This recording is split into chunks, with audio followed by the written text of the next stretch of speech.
बिस्मिल्लाहिर्रहमानिर्रहीम। अस्सलाम वालेकुम सर, आपकी तरफ से understanding and implementing neural network in Java ये टॉपिक गिवन था, जिसमें कोड भी गिवन है जो कि हमने इम्प्लीमेंट करना था। तो सबसे पहले तो इसके अंदर न्यूरल नेटवर्क का बेसिक स्ट्रक्चर, बेसिक मॉडल बताया गया है, जिसके अंदर हमें ऑलरेडी पता है कि नंबर ऑफ़ इनपुट्स गिवन होती हैं और हर इनपुट का एक वेट गिवन होता है। और ये इसी तरह जो इनपुट्स हैं और वेट्स हैं, इनको पास किया जाता है हिडन लेयर में। और हिडन लेयर में दरअसल हम ये वैल्यूज़ पास करते हैं और वहाँ पे मुख्तलिफ़ एक्टिवेशन फंक्शन को यूज़ करते हुए फिर हम आउटपुट जनरेट करते हैं। और वो जो हमारी आउटपुट आती है उसको हम अपने एक्चुअल रिज़ल्ट से या गोल से मैच करते हैं। अगर हमारी आउटपुट और जो एक्चुअल रिज़ल्ट होता है उसमें अगर गैप होता है तो वो उसको हम एरर काउंट करते हैं कि इतनी हमारी एरर है। और उसी एरर के लिए फिर हम क्या करते हैं, बैक प्रोपगेशन इम्प्लीमेंट करते हैं। और बैक प्रोपगेशन से हम क्या करते हैं, एरर को लेस करने की कोशिश करते हैं, यानी हम मीट करने की कोशिश करते हैं उस एक्चुअल रिज़ल्ट से। जो हमारी आउटपुट आ रही होती है उसको एक्चुअल रिज़ल्ट के पास लेके जाने की कोशिश करते हैं, यानी एरर को ज़ीरो करने की कोशिश करते हैं। यहाँ पे जब इनपुट से हिडन लेयर की तरफ जाते हैं, या सॉरी आउटपुट जनरेट करते हैं, इसको फॉरवर्ड प्रोपगेशन कहते हैं या फॉरवर्ड पास। और इसी तरह अगर जब हम एरर काउंट कर लेते हैं तो फिर हम बैक प्रोपगेशन करते हैं, जिससे हम क्या करते हैं कि ट्रेन करते हैं अपने न्यूरल नेटवर्क को, ताकि हमारा जो सिस्टम है वो एरर लेस हो सके। तो इसमें सबसे पहले यही मॉडल एक्सप्लेन किया गया है। और उसके बाद इस स्ट्रक्चर को एक्सप्लेन करने के बाद सबसे पहले इसकी इम्प्लीमेंटेशन में जो काम हुआ है वो मैट्रिक्स की लाइब्रेरी को बनाया गया है। मैट्रिक्स की लाइब्रेरी के अंदर जो फंक्शंस इम्प्लीमेंट किए हैं वो फंक्शन है, ऐड का फंक्शन है, इसी तरह एडिशन का फंक्शन है, सब्ट्रैक्शन का है, ट्रांसपोज का है, मल्टीप्लिकेशन का है। यानी ये फंक्शंस मैट्रिक के बेसिक फंक्शंस हैं जो कि इम्प्लीमेंट किए गए हैं। तो सबसे पहले हमने क्लास बनाई मैट्रिक्स के नाम से, जिसमें हमने डबल इसकी डेटा टाइप ली। और मैट्रिक्स की ये जो फर्स्ट सब्सक्रिप्टेड ब्रैकेट जो रिप्रेजेंट कर रही हैं, ये दरअसल रिप्रेजेंट करती हैं नंबर, यानी रोज़। और ये कॉलम को तो हम डेटा जो स्टोर करेंगे, क्योंकि मैट्रिक्स के अंदर हमारा जो डेटा स्टोर होता है वो रोज़ और कॉलम की फॉर्म में होता है, तो हम इसको कह सकते हैं कि टू डायमेंशनल एरे हमने बना लिया। और इसी तरह हमने दो वेरिएबल ले लिए इंटीजर टाइप के, रोज़ और कॉलम के। और अब इसी तरह हमने नेक्स्ट जो बनाया है वो इसी क्लास का कंस्ट्रक्टर बनाया है। और कंस्ट्रक्टर के अंदर दरअसल हमने क्या किया है कि वहाँ से पैरामीटर्स पास किए हैं, रोज़ और कॉलम। तो जो हमारा डेटा है वो हमने, यानी जो टू डायमेंशनल एरे बनाई थी उसको हमने इनिशिएट किया है कि कितनी नंबर ऑफ़ रोज़ होंगी और कितने नंबर ऑफ़ कॉलम्स होंगे। और इसी तरह हमने रोज़ और कॉलम की वैल्यूज़ को भी यहाँ पे अपडेट कर दिया है कि हमारी रोज़ और कॉलम की वैल्यूज़, रोज़ नंबर ऑफ़ रोज़ कितनी होंगे और नंबर ऑफ़ कॉलम्स कितने होंगे। फिर इसी कंस्ट्रक्टर के अंदर हमने जो हमारा मैट्रिक्स बना है, जो टू डायमेंशनल एरे बना है, उसकी तमाम कॉलम की वैल्यू हमने अपडेट की हैं। और ये हमने रेंडमली चूज़ कर ली हैं, यानी -1 से 1 के दरमियान में हमने वैल्यूज़ जनरेट की हैं और वो वैल्यूज़ हमने पुट कर दी हैं अपने इस मैट्रिक्स के अंदर, यानी हर कॉलम के अंदर हमने वैल्यू पुट कर दी है रेंडमली जनरेट करके। फिर उसके बाद हमने इसी क्लास के अंदर एक ऐड का फंक्शन लिखा है जो कि स्केलर वैल्यू को ऐड करवाएगा इसी मैट्रिक्स के अंदर यानी इसी 2 डायमेंशनल एरे के अंदर हमने वैल्यू ऐड करवाने के लिए कोई भी वैल्यू हर कॉलम के अंदर ऐड करवाने के लिए हमने ये प्रोसीजर लिखा है।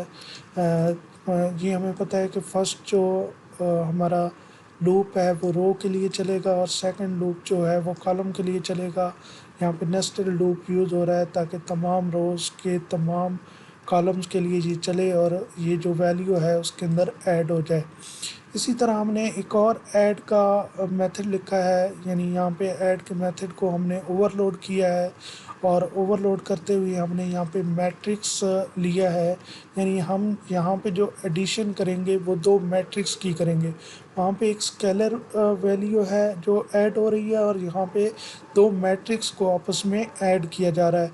तो उससे पहले हमने सबसे पहले तो चेक किया है कि क्या जो दोनों मैट्रिक्स हैं वो क्या आपस में मैच भी करते हैं, क्योंकि एडिशन तभी प्रॉपर हो पाएगी जब वो दोनों की नंबर ऑफ़ रोज़ और कॉलम मैच करती होंगी। तो हमने सबसे पहले चेक किया कि अगर नंबर ऑफ़ रोज़ और कॉलम मिस मैच करती हैं तो आप यहीं से रिटर्न कर दो और उसको मैसेज शो कर दो कि आपकी शेप मिस मैच है।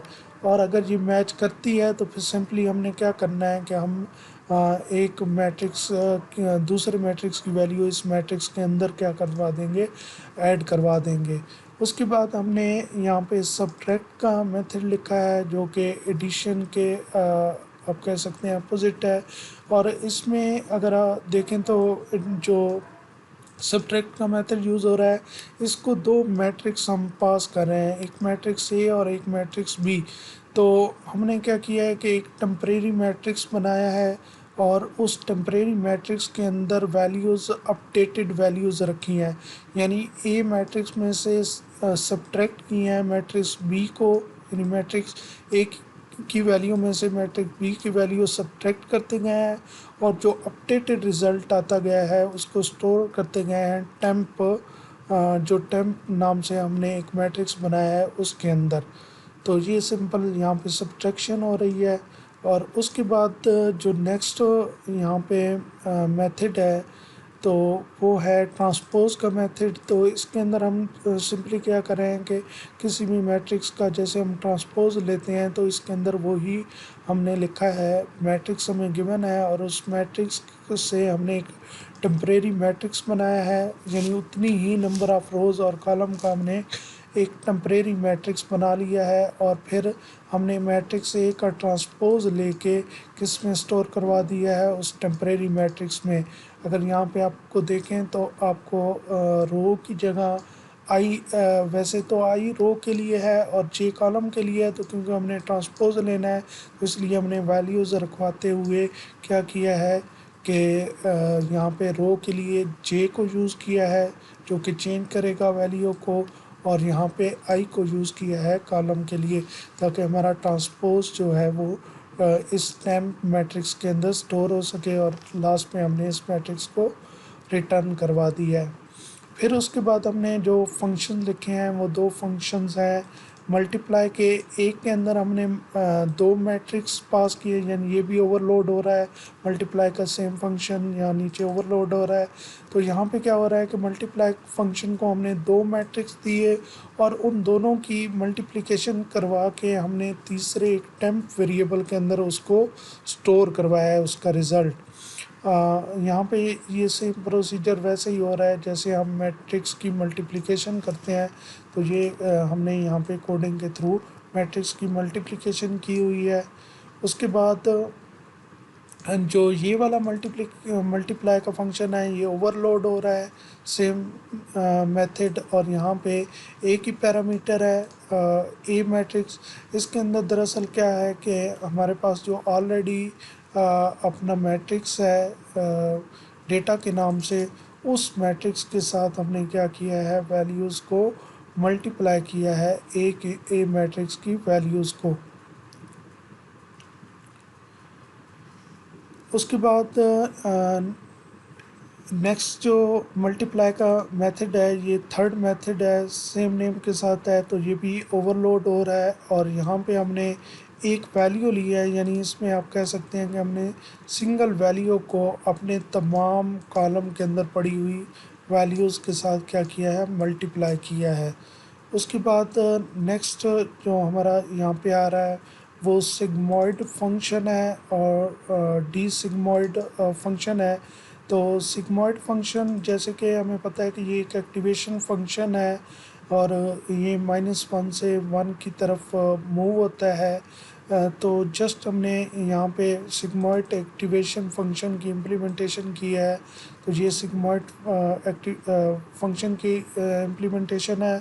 और नेक्स्ट यहाँ पे देखें तो डी सिग्मॉइड का फंक्शन है और डी सिग्मॉइड का फंक्शन दरअसल यूज़ होता है सिग्मॉइड फंक्शन का डेरिवेटिव लेने के लिए। तो डी सिग्मॉइड का फंक्शन जो यहाँ पे हमने यूज़ किया है वो इस सिग्मॉइड फंक्शन के वैल्यू के बाद हमने जो डेरिवेटिव लेना होगा तो हम उसको यूज़ करेंगे डी सिग्मॉइड फंक्शन को। उसके बाद हमने यूज़ किया है मैट्रिक्स का एक और फंक्शन बनाया। सॉरी, ये मैट्रिक्स क्लास का यहाँ फंक्शन है जिसके अंदर हमने बनाया है from array. From array function दरअसल क्या करेगा कि एक आप दूसरे अल्फाज में कह सकते हैं वन डायमेंशनल एरे, यानी एक सिंगल लिस्ट की फॉर्म में भी आप कह सकते हैं कि आपने एक एरे दी है और सिंपल एरे दी है और उसको आप कन्वर्ट करना चाहते हैं 2 डायमेंशनल एरे के अंदर, या आप कह सकते हैं कि मैट्रिक्स के अंदर आप कन्वर्ट। यहाँ पे जो कंसेप्ट है वो ये है कि आपने एरे से मैट्रिक्स के अंदर कन्वर्जन करनी है। तो सिंपल आपको एरे अगर गिवन है तो आप उसको मैट्रिक्स के अंदर कन्वर्ट करके रिटर्न करवाएंगे, ये फंक्शन उसके लिए है। इसलिए यहाँ पे देखें तो रोज़ और कॉलम दोनों को यूज़ किया गया है। यहाँ पे एक कॉलम को 0 रखा गया है, कांस्टेंट है, और रो हमारी क्या हो रही है, चेंज हो रही है। यहाँ से हमें ये समझ आती है कि हमारा ये जो न्यू मैट्रिक्स बनेगा उसके अंदर सिंगल कॉलम होगा लेकिन मल्टीपल रोज़ होंगी।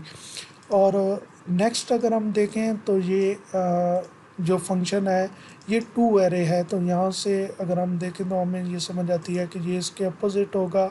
ये जैसे फ्रॉम एरे, यानी हम एरे से मैट्रिक्स बना रहे हैं तो ये मैट्रिक्स को कन्वर्ट कर रहा होगा किसके अंदर, लिस्ट के अंदर, या आप एरे के अंदर कह सकते हैं कि कन्वर्ट कर रहा है। ठीक है, तो ये कन्वर्जन हो गई। उसके बाद अब ये मैट्रिक्स जो कि हमें हेल्प करेगा न्यूरल नेटवर्क बनाने में, तो इसको हमने यहाँ पे ख़त्म किया और उसके बाद सेकंड स्टेप पे आते हैं जो कि बिल्डिंग द न्यूरल नेटवर्क।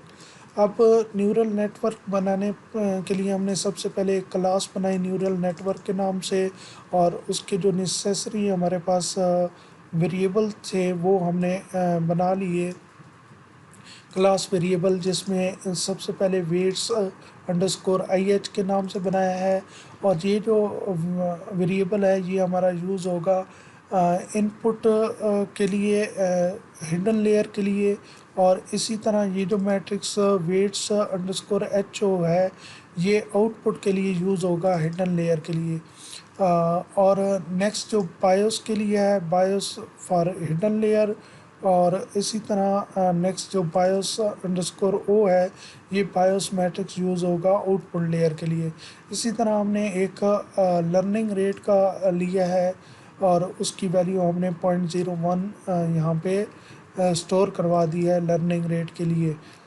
और इसी तरह नेक्स्ट हमने इसके अंदर बनाया है कंस्ट्रक्टर। कंस्ट्रक्टर जो है वो जो हमारा कंस्ट्रक्टर न्यूरल नेटवर्क का बना है उसके अंदर हमने 3 पैरामीटर्स पास किए हैं इनपुट के लिए, और हमारे पास ये हिडन लेयर के लिए आ गई और ये आउटपुट के लिए आ गई। तो इसी तरह वेट्स जो हैं वो हमने यहाँ पे मैट्रिक्स का ऑब्जेक्ट बनाते हुए, यहाँ पे ऑब्जेक्ट बन रहा है मैट्रिक क्लास का। तो हम जब भी मैट्रिक क्लास का ऑब्जेक्ट बनाएंगे तो अगर आप ऊपर इसका कंस्ट्रक्टर जाके देखें तो हमें 2 वैल्यूज़ पास करनी थी, रोज़ और कॉलम। तो यहाँ पे आप देख सकते हैं कि ये जो मैट्रिक्स का ऑब्जेक्ट बना हुआ है इसको 2 पैरामीटर पास हो रहे हैं, रोज़ और कॉलम। तो यहाँ पे देखें कि हमने न्यूरल नेटवर्क के अंदर जब मैट्रिक्स बनाए हैं, मैट्रिक्स वेरिएबल, मैट्रिक्स ऑब्जेक्ट बनाए हैं, सॉरी कहाँ पे, यहाँ पे तो हमने इसको यानी आप कह सकते हैं कि ये एच जो है ये यहाँ पे रोज़ का काम कर रहा है, तो यहाँ पे ये कॉलम्स हैं, ये रोज़ की वैल्यू जा रही है और ये कॉलम की। तो इस तरह हमने इनपुट और हिडन लेयर के लिए बना ली और हिडन लेयर और आउटपुट के लिए मैट्रिक्स बना लिया। इसी तरह हमने BIOS for hidden BIOS matrix बना लिया हिडन लेयर के लिए और बायोस मैट्रिक्स बना लिया हमने इसी तरह सेम आउटपुट लेयर के लिए। फिर उसके बाद जो फंक्शन हमने लिखा है वो प्रिडिक्ट का फंक्शन है। प्रिडिक्ट का फंक्शन दरअसल क्या काम कर रहा है, ये फॉरवर्ड पास का काम कर रहा है, जैसे हम फॉरवर्ड प्रोपगेशन भी कहते हैं। यानी यहाँ पे दरअसल वो क्या हो रही है कि जो बेसिक फंक्शन है, जैसे हम इनपुट लेयर से इनपुट लेते हैं और हमारा वेट होता है और बायोस होता है, तो हम इनपुट मल्टीप्लाई बाय वेट करके उसके अंदर बायोस को ऐड करते हैं। तो ये देखें यहाँ पे वेट्स और इनपुट की आपस में मल्टीप्लिकेशन हो रही है और यहाँ पे फिर बायोस उसके अंदर ऐड हो रहा है। और फिर हमने एक्टिवेशन फंक्शन लगाया सिग्मॉइड का, जो कि डिसाइड करेगा कि हमारा जो वैल्यू है वो जो हमारी एक्चुअल वैल्यू से कितना डिस्टेंस रखती है, वो तो खैर हम बाद में कैलकुलेट करते हैं। यहाँ पे सिग्मॉइड फंक्शन तो दरअसल एक्टिवेशन फंक्शन ये बताता है कि हमने अपने न्यूरॉन को एक्टिवेट करना है या नहीं करना। तो यहाँ पे तो ये डिसाइड होगा और वो उसी वैल्यूज़ पे डिसाइड होता है कि हम उस एक्चुअल वैल्यू के कितने पास हैं। यानी हम थ्रेशोल्ड से मैच कर सकते हैं ये कोई भी। उसके बाद मैट्रिक्स यहाँ पे ये सिग्मॉइड फंक्शन हो गया। उसके बाद मैट्रिक्स आउटपुट तो प्रिडिक्ट फंक्शन से इसी तरह हमने ये सेम काम किया आउटपुट के लिए। यहाँ पे हिडन लेयर के लिए काम किया, तो यहाँ पे आउटपुट लेयर के लिए काम किया और ये हमने फिर एरे के अंदर कन्वर्ट यानी टू एरे, यानी हमने जो मैट्रिक्स है उसको एरे की फॉर्म में कन्वर्ट करके आउटपुट यहाँ से रिटर्न कर दी। और रिटर्न करने के बाद हमने क्या किया, जैसे रिटर्न करने के बाद नेक्स्ट जो यहाँ पे फंक्शन लिखा हुआ है वो ट्रेन का फंक्शन है।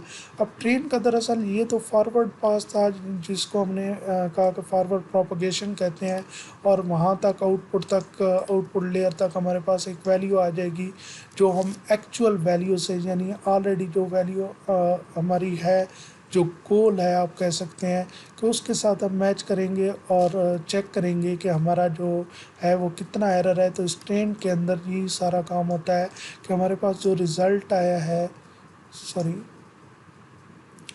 जो हमारे पास गिवन आउटपुट है, जो हमारी आउटपुट है, जो वैल्यू आ रही है और जो एक्चुअल रिज़ल्ट है उसमें कितना डिफरेंस है, हमने सबसे पहले वो डिफरेंस का कैलकुलेट करना होता है। इस ट्रेन फंक्शन के अंदर दरअसल बैक प्रोपगेशन का मेथड इम्प्लीमेंट हो रहा है, जिससे हम क्या करेंगे कि अपनी एरर को काउंट करके फिर हम क्या करने की कोशिश करेंगे कि बैक प्रोपगेशन मेथड से वेट्स को अपडेट करने की कोशिश करेंगे ताकि हमारा जो एरर है वो 0% हो सके। तो इसी तरह ये जो बैक प्रोपगेशन का मेथड है उसको इसके अंदर प्रॉपर वे में इम्प्लीमेंट किया गया है और वेट्स को अपडेट करने की कोशिश की गई है। नेक्स्ट हमारा है फंक्शन फिट। तो फिट फंक्शन के अंदर दरअसल हम ये देखते हैं कि एपोक्स यानी हम कितना दूर हैं अपनी एक्चुअल वैल्यू से और हमें कितनी बार रिपीट होना है या कितनी बार हमें उसको जो है ट्रेन करना पड़ेगा अपने न्यूरल नेटवर्क को, ताकि वो एक्चुअल वैल्यू तक पहुंच सके। तो ये फंक्शन उस पर्पस के लिए हमने यूज़ किया है। और उसके बाद इसने जो टेस्टिंग की है वो एक्सक्लूसिव और लॉजिक गेट से की है, जिसमें उसने फिर जो वैल्यूज़ ली हैं जो वो है 00 10 01 और 11। और उसके बाद न्यूरल नेटवर्क का हमने ऑब्जेक्ट बनाया है और ऑब्जेक्ट में बनाने के बाद हमने फिट फंक्शन को कॉल किया, जिसमें एक्स हमने दिया ये x हमारा है, और उसके बाद हमने y उसको पास किया, यानी आप कह सकते हैं कि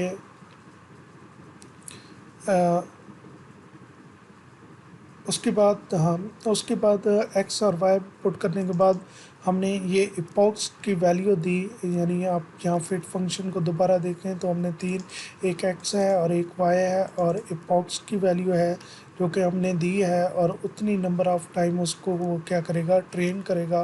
और ट्रेन करने के बाद ये कुछ इस तरह रिज़ल्ट जनरेट कर रहा है। अगर आप देखें तो ये हमें आउटपुट यहाँ पे शो भी हो रही है। तो आउटपुट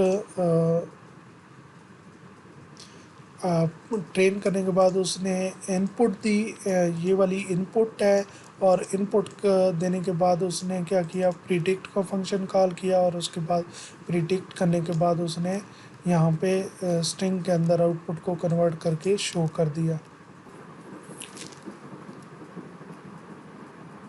उसके बाद जी सेम कोड इम्प्लीमेंट किया है जावा के अंदर। तो ये मैट्रिक्स की क्लास हमारी हो गई, और ये न्यूरल नेटवर्क वाली क्लास हो गई, और उसके बाद ये हमारी ड्राइवर की क्लास है जहाँ से हम एग्जीक्यूशन स्टार्ट कर रहे हैं, क्योंकि मेन का फंक्शन हमने यहीं पे लिखा हुआ है।